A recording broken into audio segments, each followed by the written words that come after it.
J'ai eu l'insigne honneur, à l'invitation des plus hautes autorités de la République du Mali, de participer à la grande cérémonie officielle de célébration de la souveraineté retrouvée, qui s'est déroulée à Bamako, avec une mise en place qui a commencé à 6 h du matin, une cérémonie qui a duré pratiquement jusqu'à 15 h de l'après-midi.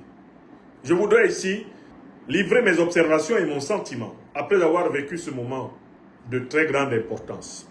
D'abord, ici à Bamako, tous ceux qui étaient sur le terrain comme moi s'accorderont à dire que la République du Mali a réussi une cérémonie sans fioriture.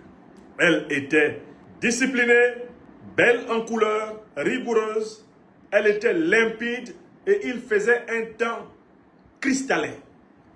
Il y avait un équilibre entre le soleil, la terre, l'air. Il y avait un équilibre, non seulement de la température de la capitale malienne, et il y avait un temps idéal pour une cérémonie magnifique. Saluons le président Assimi Goïta et tous ses compagnons qui ont œuvré, toutes les grandes et les petites mains qui ont œuvré pour offrir la cérémonie puissante que nous avons vue. Aucun incident d'un bout à l'autre de la cérémonie.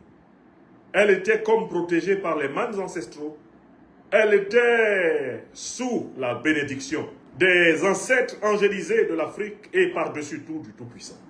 Rendons grâce pour le succès de cette cérémonie, dont un certain nombre d'oiseaux de mauvais augure, d'individus iboutiques, de charognards fiefés auraient souhaité qu'elle fût un fiasco. Et bien que nenni, le Mali a réussi. Donc j'ai été agréablement impressionné par l'organisation.